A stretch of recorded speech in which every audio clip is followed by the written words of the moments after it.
사도행전 2장 44절부터 47절. 예, 43절부터가 아니라 44절부터입니다. 예, 우리 44절부터 47절까지 다 같이 찾으셨으면 우리 합독하도록 하겠습니다. 시작. 믿는 사람이 다 함께 있어 모든 물건을 서로 인용하고 또 제사장과 소유를 따라 각 사람의 필요를 따라 나눠주고 날마다 마음을 같이하여 성전에 모이기를 힘쓰고 집에서 떡을 떼며 기쁨과 순전한 마음으로 음식을 먹고 하나님을 찬미하며 또 온 백성에게 칭송을 받으니 주께서 구원받는 사람을 날마다 더하게 하시니라. 아멘. 예, 오늘 이 시간에 하나님께서 우리에게 주시는 이 말씀 통해서 우리에게 또 하나님 또 필요한 부분들을 채워주시고 깨닫게 달라고 각자 자기 영혼을 위해서 기도하시겠습니다.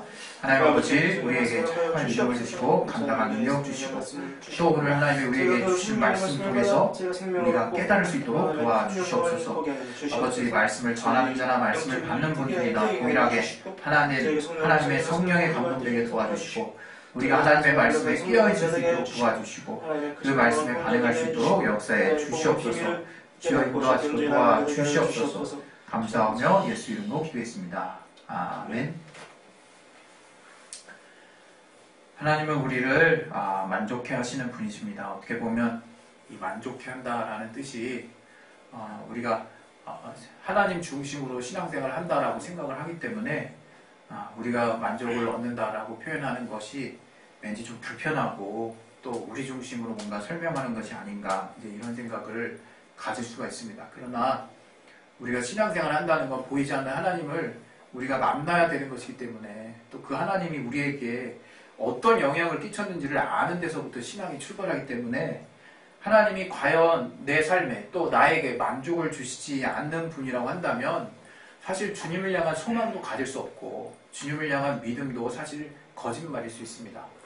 우리의 믿음이라고 하는 것은 체험에서 비롯된 것이고 또 분명하게 우리가 하나님을 인격으로 만나고 또 하나님의 채우심을 얻고 하나님의 응답을 얻고 또 우리가 하나님께 부르짖었을 때 하나님이 무언가 우리의 심령에 또 우리의 삶에 우리의 환경에 어떤 특별한 변화와 체험을 주셨기 때문에 우리는 그에 반응을 하는 것입니다.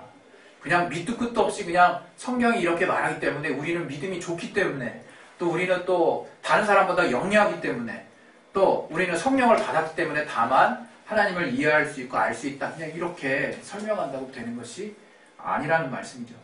그래서 우리 신앙이 사실 건넘지 말아야 되는 가장 필수적인 것 중에 하나가 하나님을 날마다의 삶 가운데서 체험하는 거예요. 체험하는 거예요.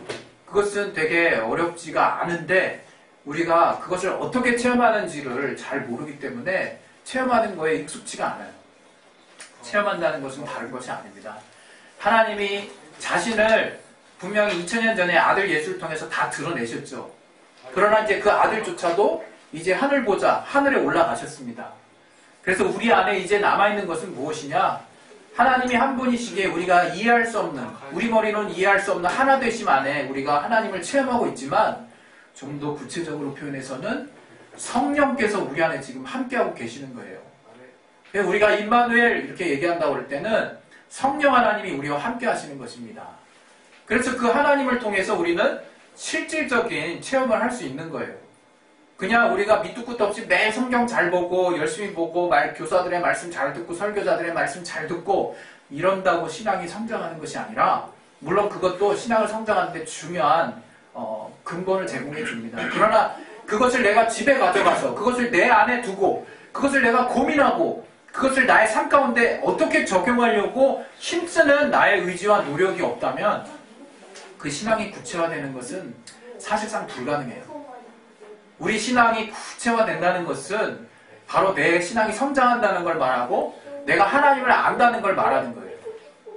근데 하나님이 내게 어떻게 다가오셨는지 내가 전혀 모르다는 것은 내가 그동안 날마다의 삶을 통해서 체험하지 못했다는 걸 말하는 것이거든요. 그러니까 여러분이 정말 하나님을 체험하는 것에 대해서 저는 누구 하나 예외 없이 특히 우리 진리로 자유한교회에 있는 우리 어른 성도로부터 시작해서 우리 어린 친구들 모두가 하나님을 체험하는 것은 전 예외가 아니었으면 좋겠어요. 그것은 뭐냐면 이제 구체적으로 하나님이 우리에게 주시는 말씀을 통해서 내 마음을 두드리는 음성이 있어요. 여러분의 마음에 단지 아 그렇구나 하고 끄덕끄덕 하고 거기서 땡 치라고 하나님 말씀을 주시는 게 아니에요. 하나님 말씀을 여러분의 마음에 던져주셨을 때는 물론 때로는 그 말씀에 여러분을 후벼 파서 도저히 여러분이 행동하지 않고는 못 베길 만한 강한 또 성령의 이끄심으로 여러분이 행동에 조금만의 의지를 써도 되는 경우가 있습니다. 그러나 그렇다고 해서 우리가 그런 말씀만 받을 것이 아니죠. 매 순간 하나님은 사실은 이렇게 말씀을 전하는 주일날에 이 설교 시간을 제외하고서도 많은 순간 하나님은 우리를 통해서 말씀을 하세요. 그리고 하나님이 그 말씀을 주시는 이유는 오늘 저와 여러분이 같이 나누고자 하는 내용처럼 우리에게 체험을 주시기 위한 거를, 우리에게 충분한 만족감을 주시기 위한 거예요. 여러분 정말 여러분이 예수를 믿고 만족함이 없다면 우리가 무슨 고행하는 것도 아니고 여러분 그거를 신앙이라고 오해하지 마셨으면 좋겠어요. 우리가 교회 다니면서 저는 한때 진짜 이런 그 의심이 있었고 한때 이런 두려움이 있었어요. 내가 하나님을 만나고 하나님을 체험하면 내 인생이 망친다. 또는 내가 하나님을 만나면 내가 이제 많은 시간을 하나님께 헌신해야 되고 많은 물질을 하나님께 갖다 바쳐야 되고 내 인생은 내가 원하는 대로 되지 못하기 때문에 쪼그라든다. 진짜 이렇게 생각했던 때가 진짜 있었어요, 제가. 근데 저는 지금은 전혀 그렇게 생각하지가 않습니다. 단지 목회자이기 때문에 그렇게 생각하지 않는 게 아니에요. 목회자들 중에 그렇게 생각할 수 있는 사람 있습니다. 왜? 실제 목회자들 중에 범죄를 저지르는, 그래서 사회에 어떤 지탄을 받는 사람들의 어떤 생활상이 낱낱이 드러난 모습을 보면 저가 주님으로 만족하지 않았기 때문에 벌어지는 그런 삶의 여러 가지 문제들을 아주 믿지 않는 모든 사람에게 부끄러운 민낯을 다 드러내는 경우가 너무나 많아요. 그러나 우리가 정말 이제 하나님을 알고 하나님의 채우심을 경험하고 주님으로 말미암아 만족감이라는 게 내 안에 채워졌을 때는 이제 우리가 한눈 팔 수 없게 되는 거예요. 왜? 그게 가장 좋은 길이고 그게 가장 좋은 선택일 뿐만 아니라 그것을 통해서 내가 최고의 이익을 얻을 수 있다는 확신이 들기 때문에. 제가 왜 이런 약간 세속적인 용어를 쓰냐면 우리 인간은 여러분 부인할 수 없는 게 있어요. 제가 부흥회 때도 얘기했지만 자기 존재감이 드러나지 않은 나라는 존재감이 이 땅에서 아무런 존재감 없이 다른 사람의 시선도 전혀 받지 않은 채 묵묵하게 나의 존재로서 그냥 그러려니 하고 살아갈 수 있는 사람 많지 않습니다. 사실 그 사람은 자각이 없어서 그렇지 모든 인간은 기본적으로 인격이라는 게 있기 때문에 인격이라는 게 다른 게 아니거든요. 다른 사람에게 내가 어떻게 비춰지는가예요. 쉽게 표현하면.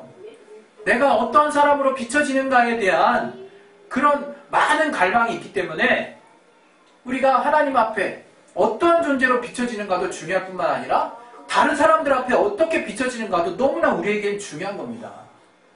그런데 주님이 그러한 우리들에게 주님만으로 만족하는 삶을 우리에게 주셨다는 거예요. 이제 주님만 바라보면서 우리의 다른 이에게 또는 다른 누군가에게 나라는 존재가 계속해서 누군가에게 알리고 싶어하는 나라는 존재가 없어지는 것을 두려워하는 우리의 기본적인 본성을 해결시켜 주시는 거라 이게 주님이. 거기에 대한 만족이 딱 되니까 그때부터는 주님만 볼 수 있게 되는 거예요.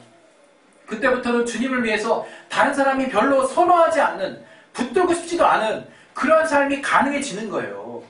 그게 막 여전히 그냥 하루하루 살면서 자기를 부인하고 힘들게 괴롭다 언제 주님 오시나 이렇게 사는 걸 믿음이라고 오해하니까 자꾸 율법주의가 나오는 거예요. 왜? 나는 이만큼 헌신하고 나는 이만큼 주님 앞에 정말 나를 죽이고 내가 이만큼 정말 나를 주님 앞에 꽉꽉 눌러서 지냈는데 저들은 뭐하고 또 하나님 저 정말 세상에 믿지 않는 사람들 정말 저들하고 나하고 정말 다르게 똑같이 대한다는 게 말이나 됩니까? 이런 말이 나올 수 있는 거거든요. 그러나 은혜는 그런 것이 아니라는 거죠. 우리에게 공개된 복음은 그런 것이 아니라는 거죠. 만민에게 차별이 없는 복음이라는 것이고 또 하나님이 이제 자기 자신만으로 능히 내 안에 있는 모든 갈급함과 모든 정말 내 안에 어떻게든 나를 정말 알리고 싶어 이건 하나님이 우리에게 인격으로 부여하신 부연되는 따라오는 속성이에요. 이걸 부인하는 사람이 아니죠. 이걸 하나님이 예수로 말미암아 채우게 하셨다는 거예요. 그게 그리스도인입니다. 그게. 그런데 오늘 본문에 오늘 하나님이 하시는 말씀이 있다. 여기 보면요, 말도 안 되는 상황이 벌어지고 있어요, 지금. 여러분, 지금 사도행전 2장 44절부터 있는 그 내용은 그야말로 이걸 어떻게 표현해? 이게 지금 이게 공산주의인가? 제가 이념으로 설명하기 좀 약간 좀 민망하지만 이게 사회주의인가? 아니 모르겠어요. 어떻게 자기 소유를 다 나누지? 공공의 소유로 여기지? 그리고 자기 재산을 다 갖다 팔지 어떻게? 그리고 물건을 서로 통용하지? 여러분 생각해 보세요. 하루라도 저는요 제 칫솔 우리 아들들이 쓰는 것도 싫어해요.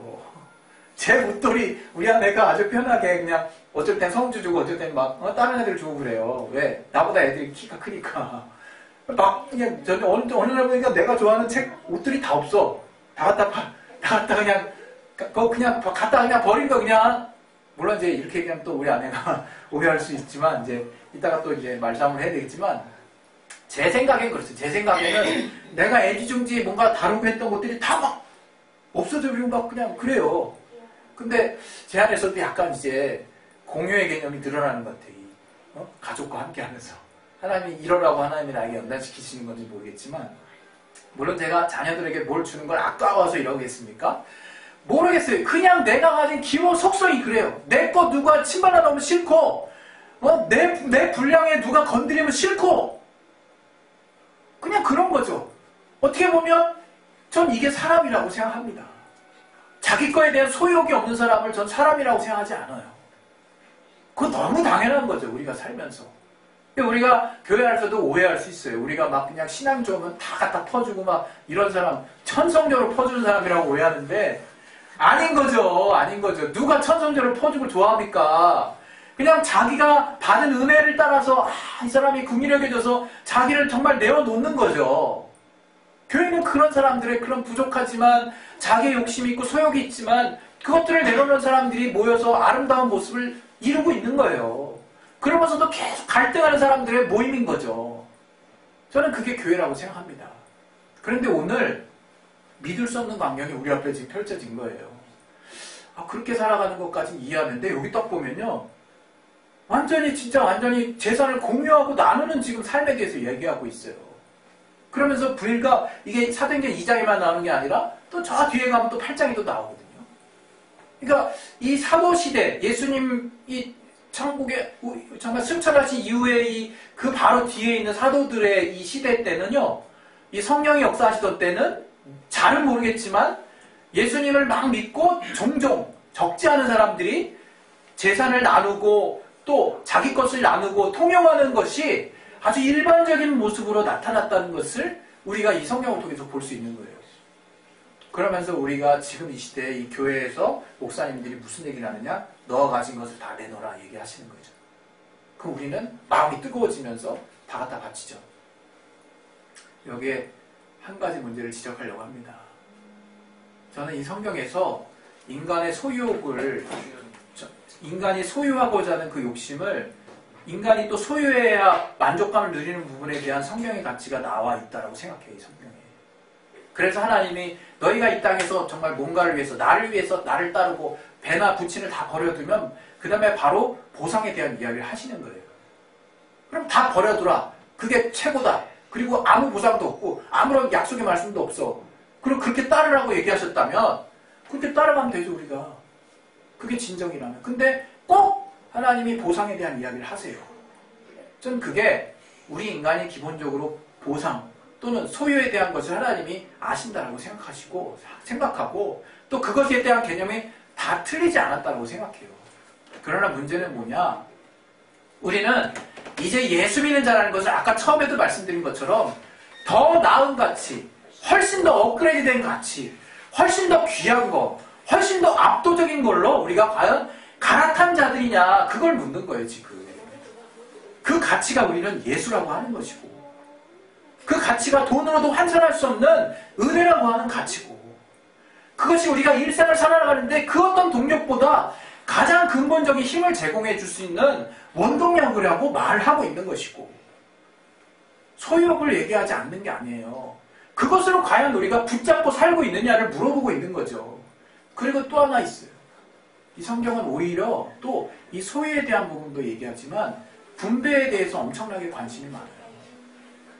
전 하나님이 우리 각각에게 정말 보상해 주실 것도 이야기하지만 그 외에 대부분의 말씀들은 우리의 이웃과 관련한 우리의 사회와 관련한 대부분의 말씀들은 평경케 되고 내가 도리어 주고 주는 것이 너희로 하여금 꾸이고자 하느냐 그냥 갖다 줘라. 다시 받을 생각하지 마 갖다 줘라. 이런 말씀도 하시고 도리어 하나님이 나누는 개념 또 너희가 밭에서 있는 것들 다 너희 거라고 취하지 말고 그냥 놔둬라. 그리고 너희가 정말 어려운 자들 함께 하라. 나누라. 분배하라. 다윗이 사울을 피해서 도망다닐 때 제가 예전에도 설교한 적 있지 않습니까? 저가 전쟁에 나가서 자기의 어떤 가족들이 이렇게 잡혀 있어가지고 그 아말렉인가 어디를 치고 가족들을 데려왔을 때 전리품이 있었어요. 그때 그 전리품을 실제 전쟁에 참여한 사람들 그 사람들하고만 나누자고 그 무리들은 얘기했거든요. 그때 다윗이 함께 처음엔 따라갔다가 지쳐가지고 남아있는 자들과도 모두와 함께 나눠야 된다라고 다윗이 이야기를 해요. 그것이 왜냐하면 저들도 우리와 함께한 자들이 아니냐 이렇게 얘기를 하시거든요. 저들도 우리의 권속 아니냐. 지금 당장은 효율면에서 너희는 더 많이 일했고 얘네들은 쉬웠다라고 보여줄 수 있지만 나는 그렇게 보지 않는다. 아니 하나님도 그렇게 보지 않으실 거다라고 아주 설득을 하거든요. 그 결과가 어떻게 됐습니까?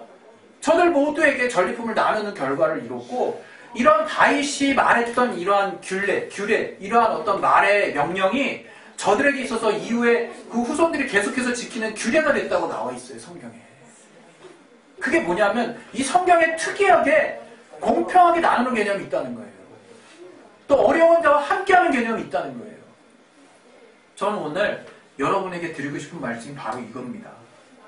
우리의 소유의식을 포기하자는 얘기가 아니에요. 이 시대에 지금 이 말씀대로 적용하기 어려워요. 사회 문화가, 제도가, 또 사회재산을 인정하는 우리의 정치의 모델이, 또 우리의 어떤 자본주의의 어떤 형태가 기본적으로 이렇게 갈 수가 없어요. 그렇다고 이렇게 억지로 하라는 것도 아니야. 여기서 말하는 그 본에는 저들이 다른 사람에게 자기의 것을 나누는 삶을 통해서 더 큰 만족을 누렸다는 거예요. 더 큰 기쁨을 누렸다는 거예요. 다른 사람의 칭찬을 받았다는 거예요. 믿는 사람들의 많은 어떤 증거를 봤다는 거예요. 저는 궁극적으로 우리가 예수를 믿는 자로서 주의 말씀에 귀 기울인다면 소외된 자뿐만 아니라 내가 가진 시간과 내가 가진 노력과 내가 가진 물질과 내가 가진 어떤 것들과 이런 소유 개념에서 벗어나서 이 소유가 나를 안정하게 하고 나를 안락하게 하고 나로 하여금 조금 더 미래를 기대하게끔 하는 것이 아니라 이게 잠깐의 나를 안락하게 하는 장소로 안내할진 몰라도 믿지 않는 자들도 알거든요. 부를 가득 참고도 가득 갖고도 저들의 욕망을 채울 수 없다라는 그 정력의 끝으로 치닫는 사람도 있고 뭔가를 치고 나서 아무것도 아니구나 깨달아서 정말 자기가 가진 소유에 압도적인 부분을 다 갖다 바친 사람 있지 않습니까? 저는 정말 놀랐어요. 정말 얼마 전에 어떤 사람이 자기가 가진 재산, 제가 잘 봤던 중국 영화의 잔이 주윤발이라고 하는 사람이 있어요. 그 사람이 엄청난 부자인데 그 재산의 거의 다를 그냥 사회에 그냥 기부해버리더라고요. 그 사람은 그냥 검소하게 살더라고. 옷도 뭐 단벌 늘 하던. 누군가가 볼 때는요, 그건 말도 안 되는 일처럼 보일 수 있어요. 그리고 야 대단하다라고 칭찬하면서 난 어떻게 이렇게 하지 하고 압박받을 수도 있겠지. 그래서 저는 이 시간 그 예를 여러분에게 드리고자 하는 이유가 압박받으라고 하는 얘기도 아니고 본받으라고 말하는 것도 아니고 또 그냥 옷 한 벌 가지고 살라는 얘기하는 것도 아니에요. 무엇이 정말 행복인지를 우리가 제대로 깨닫자는 거예요. 저들은 비록 예수가 없어도 나누는 기쁨이 뭔지를 아는 사람들이에요. 우리 예수 믿는 자들은 어떤 얘기예요? 가장 귀한 가치를 위해서 나의 목숨이라도 바칠 수 있는 자가 그리스도인이라고 성경은 말하고 있다는 거예요. 실제로 그런 사람이 있고 그러나 그것을 단위에서 어떤 목사가 정말 분배는 명쾌하게 밝히지도 않으면서 정말 교회를 위해서 주님의 헌신하라고 그렇게 강조하는 그런 모양새가 돼서는 안 된다는 거죠. 이 헌신은 자발적인 것이 돼야 돼요. 이 헌신은 주님과의 관계 안에서 이루어져야 되는 거예요. 이 헌신은 비밀스러운 것이 되면 더 좋아요. 이 헌신은 누군가가 강요해서 되는 게 아니에요. 이현 씨는 하나님으로 말미암은 예수로 하면 기쁨을 알면 알수록 내 안에 더 많이 퍼지는, 정말 이렇게 표현하면 그렇지만 전염병과 같은 거예요. 저는 저와 여러분 모든 자들이 여기에 전염됐으면 좋겠어요. 우리 모든 자들이 예수라고 하는 가치가 나의 삶의 한 군데 한 군데를 꼭꼭 차곡차곡 채워나가서 이제 내가 정말 이제 내밀 수 있는 게 예수가 되고, 내가 이제 드릴 수 있는 게 물질이 되고 시간이 되고, 또 나의 어떤 공로, 그런 것들을 내가 과감하게 주님 앞에 내어놓을 수 있다. 근데 그것은 절대적인 것이 아니라 하나님 앞에 상대적인 것이요, 나의 주관적인 것이기 때문에 내가 어떤 모습을 내더라도 자유함으로 나아갈 수 있도록, 오늘 특별히 추수감사 주일을 드린다고 했죠. 좀 여러 가지로 좀 생각을 해봤어요. 어떤 것을 하나님이 설교하기 원하실까. 그때 정말 생각났던 게 바로 이겁니다. 우리가 이제는 우리의 삶을 소유의 만족감이 있는 삶에서 분배의 만족감이 있는 삶으로, 그 이유는 예수로 말미암은 은혜가 가장 큰 원동력이 돼서 그것이 나를 계속 주장하는 한 내가 그것을 거리낌 없는 나의 가장 기쁜 삶으로 여길 수 있는 그런 삶으로 내가 한번 가볼 수 있지 않을까, 그런 생각을 했어요. 그래서 오늘 여기 본문에 보시면 이 46절에 날마다 마음을 같이하여 성전에 모이기를 힘쓰고, 우리가 여기 내용 잠깐 있지만 우리가 이 예배당에 모이는 이유도 다른 것이 아니죠. 그냥 마음을 같이 하기 위해서, 또 우리가 주로 모인 이 몸이 주 안에서 우리가 하나된 가치를 더 좀 온전히 또 유지하기 위한 그런 목적이 또 있는 것입니다. 그리고 기쁨과 순전한 마음으로 음식을 먹고 하나님을 찬미하게 될 때 온 백성에게 칭송을 받았다, 그런 말씀이 나옵니다. 그래서 오늘 정말 저와 여러분이 정말 이렇게 주님 안에서 이 정말 하나님이 또 어떠한 것을 원하시는지, 하나님 분명 우리 각자에게 내가 어떤 것을 가지고 주님 앞에 드렸느냐에 따라서 분명하게 하나님이 갚아주시는 분이세요. 왜? 우리가 정말 가진 것에 대해서 어떻게 생각해야 하는지를 주님이 정말 깨닫게 해주신다고 저는 생각합니다. 이 아담이 처음에 지어졌을 때 저를 청지기로 불렀지 소유자로 부르지 않으셨어요. 절대로. 이 땅의 것은 다 내려놓게 돼 있습니다. 그러나 이 청지기라는 것은 내가 주인과 같은 책임감을 가지고 내게 맡겨진 것들을 최선을 다해서 감당하고 그것들을 관리하고 그것들을 펼쳐내는 것이군요. 그 개념 중에 분배가 너무나 중요한 개념으로 들어있다는 거예요.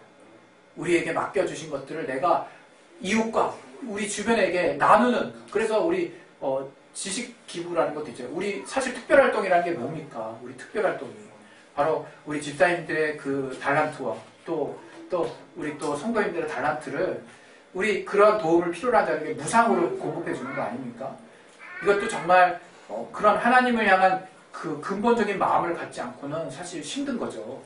그래서 이러한 모든 우리가 다른 이에게 정말 나의 시간과 나의 지혜와 또 나의 물질과 나의 삶을 또 나눠줄 수 있는 것, 분배할 수 있는 것은 주님이 원하시는 삶이기 때문입니다. 그리고 주님이 우리에게 대신 가장 또 귀한 가치로 우리에게 또 갚아주셨기 때문입니다. 절대로 받지 않은 사람이 줄 수 없어요. 그것은 너무 분명한 것이고, 처음에도 말씀드린 것처럼 신앙을 체험하지 않으면 절대로 다음 단계 넘어갈 수 없는 게 신앙입니다. 목회자라고 해서, 전도사라고 해서, 선교사라고 해서 절대로 하나님과의 체험을 무시했다가는 초보에서 벗어날 수가 없습니다.